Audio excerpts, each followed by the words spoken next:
Meus amores, vamos lá corrigir a atividade de arte. Atividade de arte. A primeira questão diz assim: o artista norte-americano Richard Outcault é considerado o autor da primeira história em quadrinhos no modelo em que a conhecemos atualmente. O que foi criado em 1895 por Outcault. Então, foi criado o que? Diz aqui, criou uma narrativa em que sua personagem, Yellow Kid, tem suas ações divididas em quadros e se comunica com outras personagens por balões de texto. Essa daí, na página 50. A segunda questão também está na página 50. A primeira, a segunda, a terceira e a quarta questão. Segunda questão. Quando as histórias em quadrinhos se popularizaram?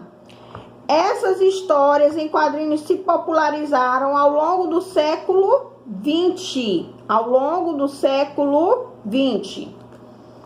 Terceira questão. Uma das personagens mais surpreendentes surgidas naquela década é o Superman, que é o super-homem. Quem criou o personagem Superman? Ela foi criada pela dupla de quadrinistas Jerry Siegel e Joe Shuster.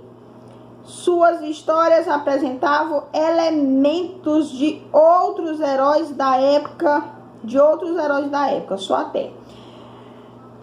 Quarta questão.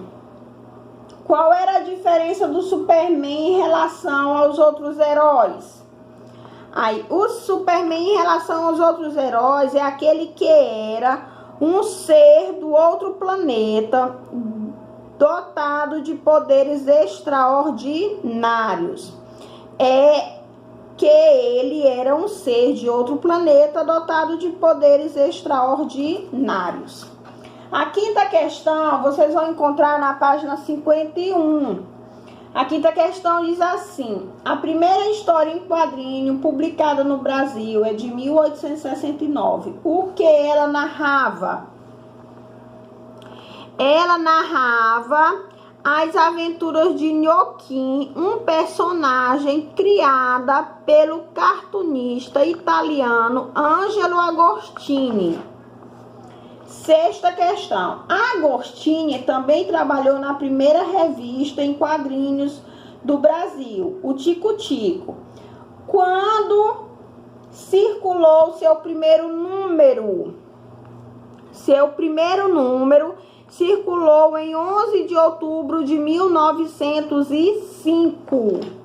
Sétima questão. A revista Gibi surgiu em 1939 e foi responsável pela popularização das histórias em quadrinhos. Como chamamos as histórias em quadrinhos hoje em dia? Aí as histórias em quadrinhos hoje em dia nós chamamos de elas de HQ. HQ, um H e um Q. Oitava questão. Surgiram ao longo dos anos de 1960 as revistas com os personagens que se tornaram clássicos do público infantil. Quais foram essas revistas?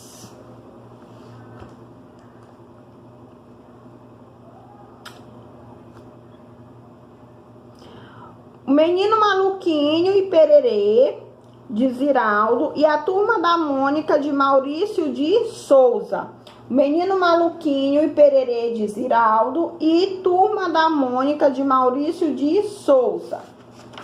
Nona questão. As histórias em quadrinhos japonesas são chamadas de mangá. Quando o nome mangá foi usado? O nome mangá foi usado pela primeira vez em 1814 pelo ilustrador xilogravuristas Ketsushika Hokusai.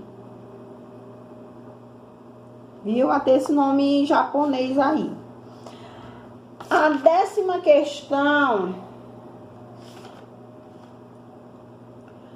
A 10ª questão, a palavra mangá surgiu da junção de duas palavras japonesas. Quais são elas? Aí aqui, a palavra mangá surgiu das duas funções das palavras japonesas man, espontâneo, espirituoso, e ga, desenho, imagem. Então, meus amores, essa foi a nossa atividade de arte de hoje. Amanhã nós faremos mais um pouco de português e atividade de geografia. Tenham todos um bom dia, um beijão no coração.